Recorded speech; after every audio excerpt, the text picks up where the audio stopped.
Fala jovens, beleza? Vim aqui então resolver umas questõezinhas da OBA com vocês dos anos 2018 e 2019.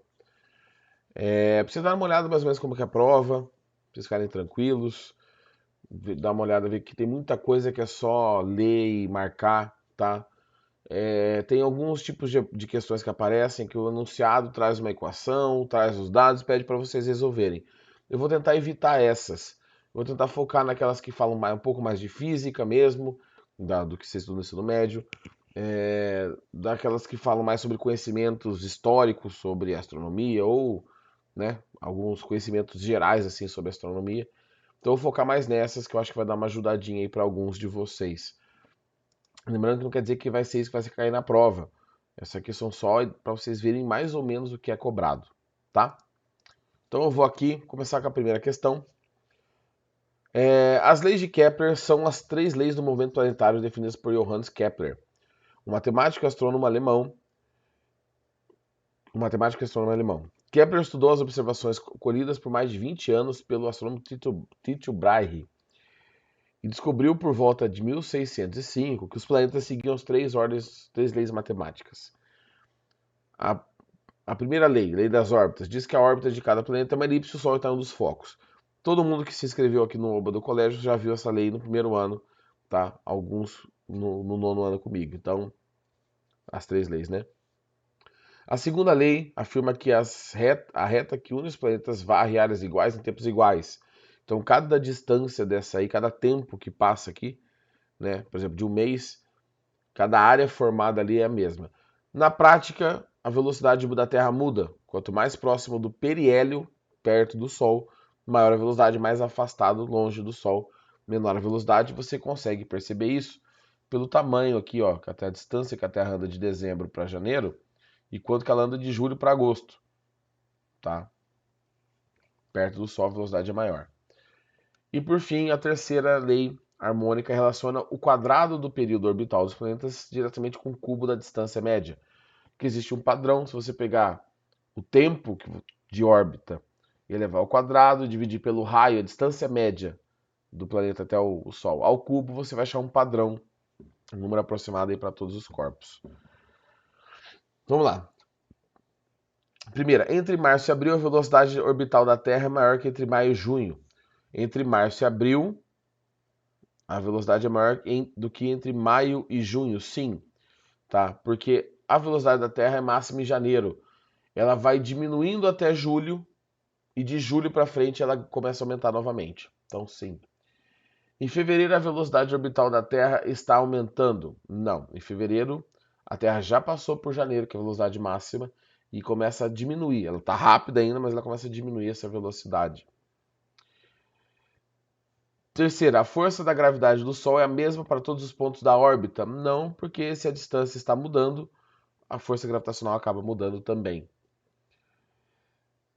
Pela terceira lei de Kepler, podemos afirmar que em julho a velocidade orbital da Terra é menor. Pegadinha, tá errado, não é pela terceira lei, é pela segunda lei de Kepler. Tá? A terceira lei ela faz uma aproximação da órbita como um todo para os corpos celestes. E por fim, pela segunda lei de Kepler, podemos afirmar que em janeiro a velocidade da Terra é maior? Sim. É a segunda lei de Kepler que trata dessas relações de velocidade. Tá? Então vamos para a próxima aqui. Peraí, pronto. Apollo 11 pousou no Mar da Tranquilidade em 20 de julho de 69, transformando Neil Armstrong no primeiro homem a pisar na Lua. A imagem ao lado traz o nome de alguns mares e crateras famosos, em um local de pouso de missões Apollo 11 a 17, várias vezes para a Lua, e lógico, o mar aqui não é mar de verdade, não é só o nome. Os engenheiros e cientistas da NASA estabeleceram que o pouso da Apollo 11 deveria acontecer pouco depois de o Sol ter nascido no local escolhido, que é o Mar da Tranquilidade. Baseado no que você acabou de ler, faça um X debaixo da imagem que apresenta a fase da Lua no dia do pouso da Apollo 11. O local do pouso está marcado em todas as imagens com círculo branco. Aqui só fazer um adendo que está invertida a imagem, tá? Eu coloquei cores invertidas. Então o pontinho preto onde que ela pousou, a parte clara que você está vendo da Lua, na verdade é a parte escura. Então a nossa resposta seria essa. Porque aqui eu tenho uma separação em que aqui está escuro e aqui tem luz. Então, tá nascendo, vamos dizer assim, o dia lunar, tá? Acabou de nascer aqui, tá ficando claro, então está nascendo esse dia lunar. Então, a resposta é marcar. É claro que como vocês vão fazer a versão online, talvez o jeito de responder a questão mude, não dê para marcar um xizinho, mas é isso aí.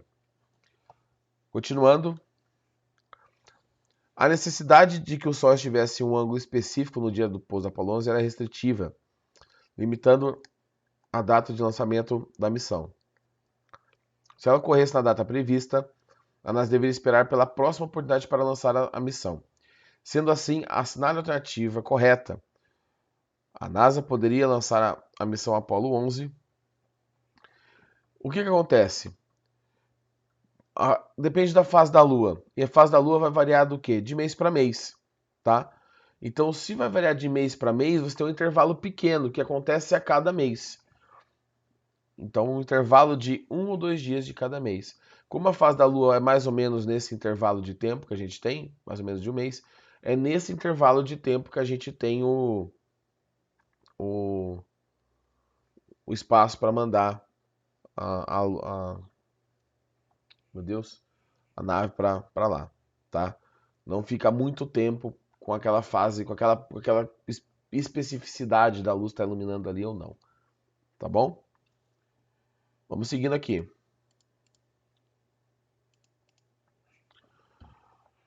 O VCU-B1 é equipado com uma câmera óptica de 3,5 metros de resolução, representada por D na figura. Isso significa que um pixel do detector da câmera, quando projetado no solo, corresponde a uma imagem quadrada de 3,5 metros de lado, uma vez que cada pixel P da câmera do VCB1 corresponde a um quadrado de 5 micrômetro. E considerando que H, D e P são conhecidos, calcule o valor da distância focal da câmera do satélite. O seu resultado deve ser representado em milímetros. Aí ele dá uma dica ainda. Use triângulo e retângulo. Aqui é o princípio da câmera escura, né? Em que você tem essa distância F, né, proporcional sobre a imagem P, então F sobre P, é igual a H sobre D. Isso é verdadeiro por quê? Porque esses ângulos aqui são iguais, ó. Tá? Ele quer a distância focal, então eu vou deixar o F isolado. Antes de fazer a conta, eu vou passar aqui, vai ficar P vezes H dividido por D. E aí a gente faz a substituição. Tá? O P, gente, é o pixel, que é 5 micrômetros. Eu vou deixar em metros. 5 vezes 10 a menos 6. O H é essa distância, tá? Essa distância aqui, onde que está essa informação da distância? Espera aí. Cadê? Deixa eu achar, cadê aqui, gente? Ué, não tem informação? Ué, cadê a informação? Espera aí. Quando projetado... Ué, sei que tá faltando algum pedaço? Espera aí. Que seria essa distância aqui do satélite, né? Falando a distância... Tá, não respondeu a imagem, tá... Ué?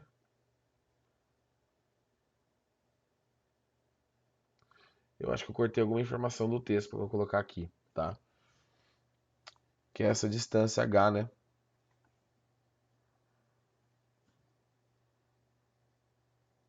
Não sei, não sei. Eu devo ter tirado alguma coisa. Deixa eu ver a próxima parte do exercício. Espera aí, gente. Espera aí. Ó, não sei o que foi que eu fiz aqui. Tá faltando informação.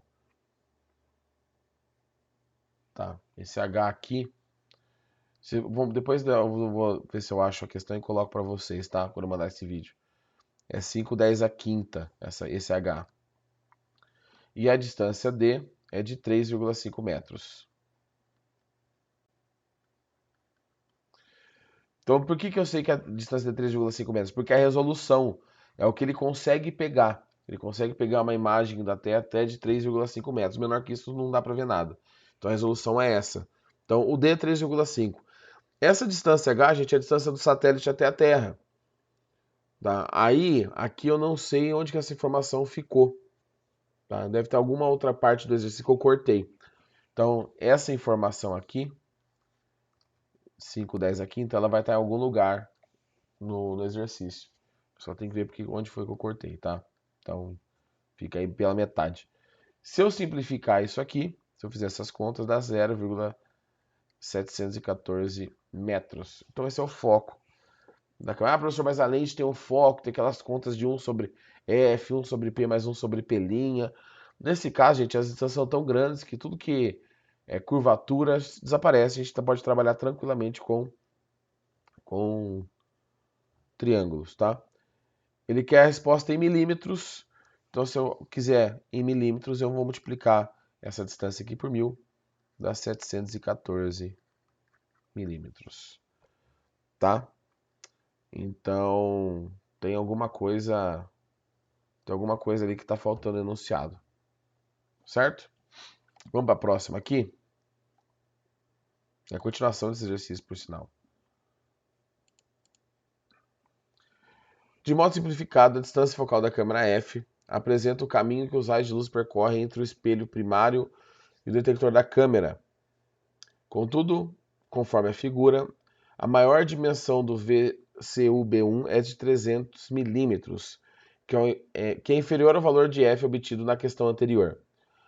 Para resolver esse problema, alguém se lembrou do telescópio refletor de Isaac Newton, que ele apresentou à sociedade inglesa em 1671. Newton fez um uso de conjuntos de espelhos internos.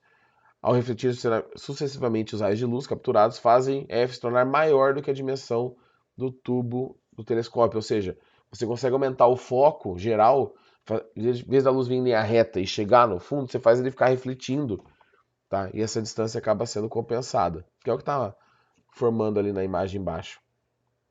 Na figura, a linha cheia apresenta o raio de luz que foi capturado pelo espelho primário da câmera, enquanto as linhas pontilhadas apresentam esse mesmo raio sucessivamente refletido pelos demais espelhos internos da câmera do satélite. Então ele chega nessa linha cheia e começa a bater até chegar no detector. Tá? Baseado na figura e nesta equação, que é a soma das distâncias, né? Determine qual o número mínimo de espelhos necessário para que o satélite possa atingir a resolução esperada de 3,5 metros, ou seja, que F' seja maior que F, ou igual. A distância entre os espelhos é dada por D1 mais D2 mais D3 mais D1 mais D2 mais D3, que é igual a DN, que é 240 milímetros. Então, olha só, como que ficaria aqui? Eu tenho que passar de 740 milímetros. Eu tenho 240 milímetros por cada reflexão viajada da luz. Então, 240 milímetros seria essa primeira viagem aqui. 240 milímetros a segunda viagem. 240 milímetros a terceira viagem. Que se você já somar essas três, aqui dá 12, né? Sobre 1, 6, 7. Dá 720 milímetros. Que já é maior que 714 milímetros que a gente tinha encontrado. Então, com 3 espelhos, a gente já consegue resolver esse problema. Mais espelhos melhoraria, mas já não mudaria muita coisa. Com 3 espelhos, a gente já consegue passar a distância focal necessária. Tá? O que está querendo dizer aqui no exercício como um todo? Que a câmera, para ficar menor, em vez da luz chegar em linha reta de um lado e ser jogada no filme fotográfico ou no sensor, ela fica batendo dentro da câmera, você consegue diminuir ela e colocar isso num dispositivo menor. Que é um princípio que alguns celulares hoje já fazem para conseguir câmeras ou boa resolução. Em vez do sensor ficar atrás da lente, ele fica assim. A luz entra, bate no espelho e vem para cá. Se não me engano, o S20 da Samsung já tinha essa tecnologia, tá? Bom, depois eu vou dar uma olhadinha, eu comento com vocês sobre essa questão ali do da informação que faltou. Deve estar em alguma coisa do enunciado ou de uma questão anterior que eu tirei, né? Porque eu peguei numa ordem meio louca aí. Alguma coisa aconteceu, tá bom? Então a questão 9, deixa eu ver quanto tempo de vídeo já tem aqui. 14 minutinhos, tá? Dá pra fazer mais essa aqui, deixa eu ver quantas questões tem. Tem bastante ainda. Então vamos lá. Era quase meia-noite, horário de Brasília, no dia 20 de julho de 69, quando o astronauta americano Neil Armstrong pisou na superfície da Lua. Em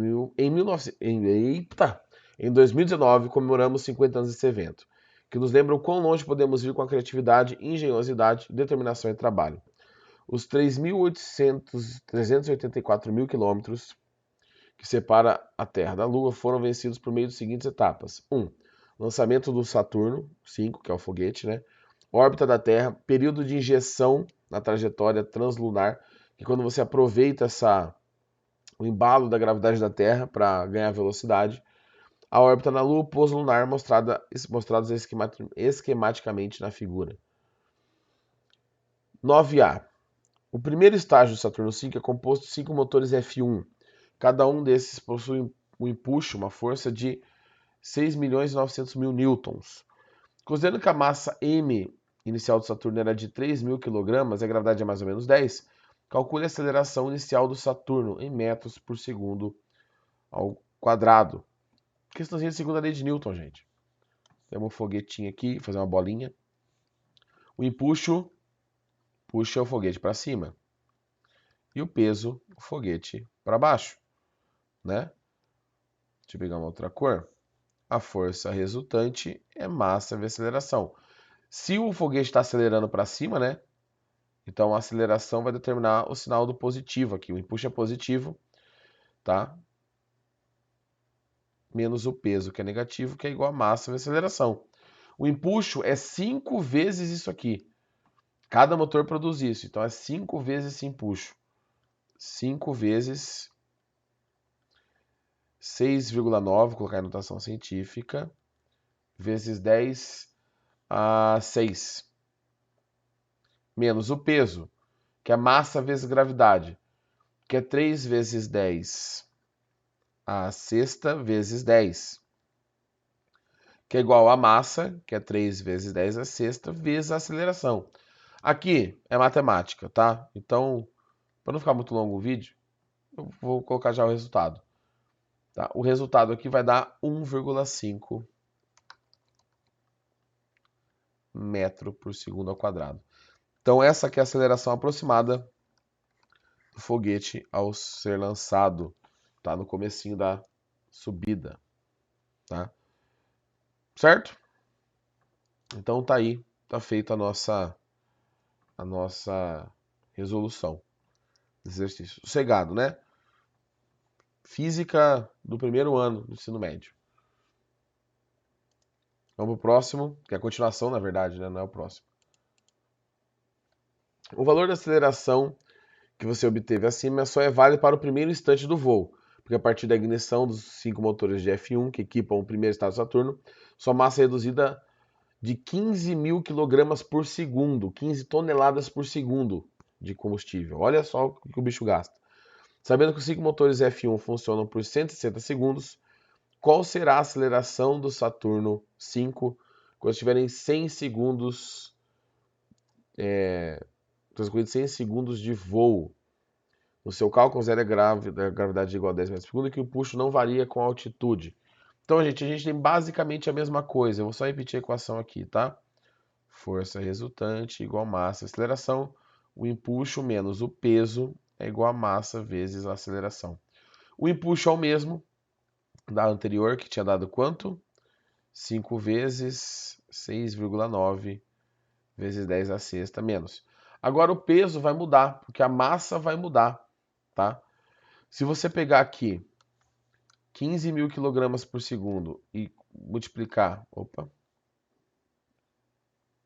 100 segundos, então 15.000 kg vezes 100, você descobre que a massa que foi jogada fora é de 15 milhões de quilogramas, que é metade da massa total.